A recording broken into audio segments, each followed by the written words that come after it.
ஆண்டவராய் இயேசு கிறிஸ்து நாமத்தினாலே ஜெபமே ஜெயம் என்ற நிகழ்ச்சிக்கு உங்களை அன்போடு வரவேற்கிறோம். ரோமர் 12:12 சொல்கிறது, உபத்திரவத்திலே பொறுமையாயிருங்கள். எப்படிங்க உபத்திரத்தில் பொறுமையாக இருக்க முடியும்?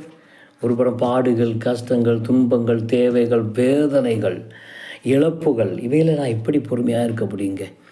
பொறுமை இல்லாதனால தான் நமக்கு டென்ஷன் ஆகுது, எரிச்சல் வருது, கோபம் வருதுங்க.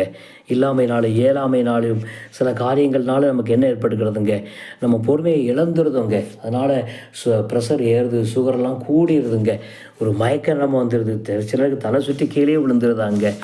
கவலைப்படாதீங்க, இங்கே உபத்திரம் கொஞ்ச நாளைக்கு தாங்க, இந்த உபத்திரம் மாறுங்க. ஏசப்பா சொல்லியிருக்கார், உலகத்தில் உங்களுக்கு உபத்திரம் உண்டு, ஆனாலும் திடன் கொள்ளுங்கள், நான் உலகத்தை ஜெயித்தேன் என்று சொல்லி.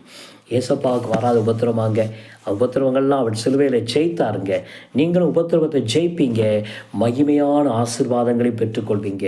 கொஞ்ச கால உபத்திரவம், கொஞ்சம் பொறுமையாயிருங்க. இந்த உபத்திரவெல்லாம் மாறும், இந்த கஷ்டங்கள் மாறும், இந்த சூழ்நிலைகள் மாறும். ஆண்டவர் உங்களை ஆசீர்வதிப்பார். இழந்ததெல்லாம் உங்களுக்கு மறுபடியும் கொடுத்து தேவன் உங்களை ஆசீர்வதிப்ப நிச்சயங்க. கொஞ்சம் பொறுமையாயிருங்க, ஆசீர்வாதம் உங்களை தேடி வருங்க. செபிக்கலாமா? அன்பின் பிதாவே, நல்ல வேலைக்காக ஜெபிக்கிறோம். யாரெல்லாம் உபத்திரப்படுகிறார்களோ, துன்பப்படுகிறார்களோ, கஷ்டப்படுகிறார்களோ, அவருக்கு ஆறுதலையும் சமாதானத்தையும் கர்த்தர் கொடுத்து நடத்துங்க. இந்த உபத்திரத்திலே கர்த்தாவே, சில சமயம் நாங்கள் டென்ஷன் அடைந்து பொறுமை இழந்துருதோம், கோபம் அடைந்திருந்தோம், அது நிமித்தமாக சில வார்த்தைகள் பேசியிருந்தோம், அது நிமித்தமாக சரியங்களில் வியாதிகள், வேதனைகள் உண்டாகிறது. ஆண்டவரே, இவைகளுக்கு விலக்கி நீர் பாதுகாத்து கொள்ளும்படியாக ஜெபிக்கிறோம். உபத்திர காலத்தில் பொறுமையாய் சகித்து கொள்ள கிருபை தாங்க, பலன் தந்து நடத்தும்படியாக நாங்கள் ஜெபிக்கிறோம். தகப்பனே, அதிகமான ஜெப ஆவியை ஊற்றும்படியாக நாங்கள் ஜெபிக்கிறோம்.